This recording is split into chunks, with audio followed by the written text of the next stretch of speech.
নমস্কার বন্ধুরা, আমি অনিন্দিতা আপনাদের সকলকে স্বাগত জানাচ্ছি। আশা করি আপনারা সবাই খুব ভালো আছেন।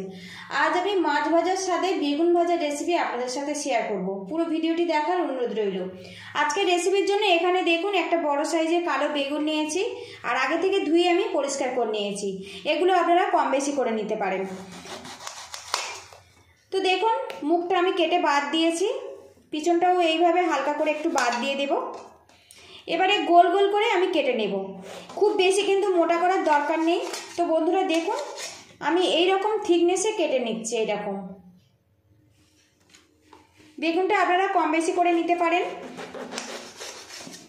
এইভাবে গোল গোল করে আমি কেটে নেব। এদিকে দেখুন, বেগুনগুলো কিন্তু আমি গোল গোল করে কেটে নিয়েছি, আর এই বেগুনটা কিন্তু একদম পরিষ্কার বেরিয়েছে, এর মধ্যে কোনো রকম কিন্তু পোকা টোকা বেরোয়নি। এই বেগুনের মধ্যে স্বাদ মতো লবণ দিয়ে দেব, আর দিয়ে দেবো সামান্য পরিমাণে চিনি। লবণ আর চিনিটা বেগুনের গায়ে বেশ ভালো করে মাখিয়ে নেব। আর বেগুন ভাজার সময় অবশ্যই একটু চিনি ব্যবহার করবেন, এতে বেগুন ভাজার স্বাদ কিন্তু অনেক বেশি ভালো লাগবে। এইভাবে একটু ঘষে ঘষে নুন আর চিনিটা বেগুনের মধ্যে বেশ ভালো করে লাগিয়ে নেব। আর বন্ধুরা, আপনাদের কাছে একটা রিকোয়েস্ট রইল, ভিডিওর শুরুতে একটা লাইক দিয়ে দেবেন। চ্যানেলে নতুন হয়ে থাকলে প্লিজ সাবস্ক্রাইব করে পাশে থাকবেন, যাতে সামনে এগিয়ে যেতে পারি, নতুন নতুন ভিডিও আপনাদের উপহার দিতে পারি। তো দেখুন, নুন আর চিনিটা কিন্তু বেশ করে মাখিয়ে নিয়েছি। এবার এগুলো আমি সাইড করে দেব।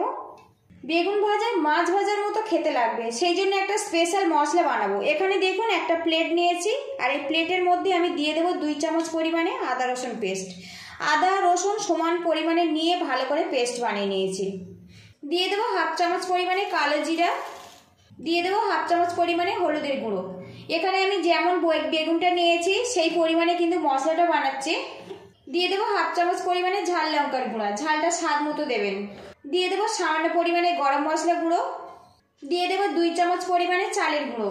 চালের গুঁড়ো দিয়ে ভাজলে কিন্তু অনেক বেশি মুচমুচে ভাবে তৈরি হবে। এবারে এর মধ্যে দিয়ে দেবো লেবুর রস। লেবুর রস দিয়ে বেগুনটা ভাজলে যাদের বেগুন খেলে গা চুলকায় সেটা কিন্তু অনেকটাই কম হবে। মিশ্রণটা হাত দিয়ে ভালো করে মাখিয়ে নেব। তো দেখুন, আমি কিন্তু শুকনো শুকনো করে মাখিয়েছি।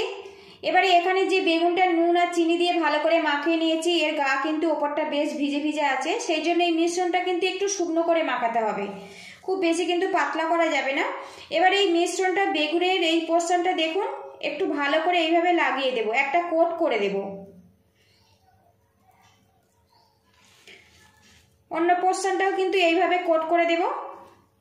এই মশলাটা যদি কম হয় তো আরও একটু বানিয়ে নেব আমি। এদিকে দেখুন, মশলাটা কিন্তু বেগুনের গায়ে বেশ করে কোট করে নিয়েছি, আর এইভাবে কিন্তু কোট করে রেডি করে নিতে হবে। খুব বেশি মোটা করে কিন্তু কোট করবেন না, হালকা করে একটা কোট করে নিলেই রেডি হয়ে যাবে। তো দেখুন, একটা কিন্তু রেডি হয়ে গেছে, আরও একটা নিয়েছি, এর মধ্যে মশলা লাগিয়ে দেব। তো দেখুন, আরও একটা বেগুন কিন্তু মশলা দিয়ে কোট করে নিয়েছি। সবগুলো বেগুন এইভাবে মশলা দিয়ে কোট করে তারপরে আপনাদের সঙ্গে দেখা করছি। এদিকে দেখুন, মশলাগুলো আমি কিন্তু বেগুনের গায়ে একটা কোট করে নিয়েছি, আর আমার মশলা কিছুটা কম পড়েছিল, একইভাবে কিন্তু মশলাটা রেডি করে তারপরে বেগুনের গায়ে লাগিয়ে নিয়েছি। তো দেখুন, সবগুলো কিন্তু আমি কোট করে রেডি করে নিয়েছি। এদিকে প্যানটা গরম করে নিয়েছি, এর মধ্যে দিয়ে দেবো সরিষার তেল। আর আজকের এই বেগুন ভাজাটা আমি সরিষার তেল দিয়ে বানাচ্ছি। তেলটা ভালো করে গরম করে নিয়েছি। এবারে এর মধ্যে বেগুনগুলো দিয়ে দেব। তো দুটো ব্যাচে কিন্তু বেগুনগুলো ভাজতে হবে, এখানে বেগুনের পরিমাণটা একটু বেশি আছে। মিডিয়াম হিটে বেগুনটা আস্তে আস্তে ভেজে নেব। এবার বেগুনগুলো উল্টে দেব। এখানে চালের গুঁড়ো দিয়েছি, এই বেগুন ভাজা কিন্তু অনেক বেশি মুচমুচেভাবে তৈরি হবে। তো দেখুন, কালারটা কত সুন্দরভাবে এসছে। আর গ্যাস হিটটা কিন্তু মিডিয়ামে রেখে বেগুনগুলো ফ্রাই করবেন, তাহলে বেগুনগুলো ভিতর থেকে খুব ভালো করে রান্না হয়ে যাবে। তো দেখুন, কালারটা দেখুন কত সুন্দর এসছে।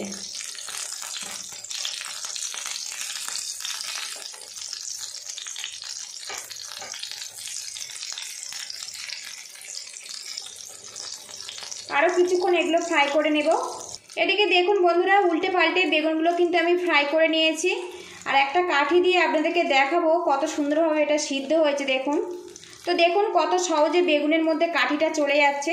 ওপরের পোর্শনটা কিন্তু বেশ মুচমুচেভাবে তৈরি হয়েছে, আর ভিতরটা কিন্তু একদম নরম সফটি। এখানে চালের গুঁড়ো দিয়েছি, খুব বেশি কিন্তু বেগুনগুলো ভাজার জন্য তেল লাগবে না, অল্প তেলেই কিন্তু রেডি হয়ে যাবে।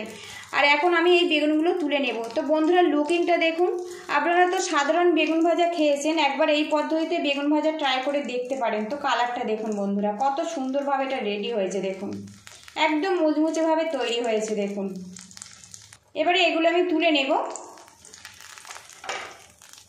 প্রতিটা বেগুন দেখুন বন্ধুরা, বাকিগুলো একইভাবে ফ্রাই করে নেব। আর এর মধ্যে কিন্তু এক্সট্রা করে আর কোনো রকম তেল দেওয়ার দরকার হবে না, প্যানের মধ্যে যে তেল আছে ওই তেলেই ফ্রাই হয়ে যাবে।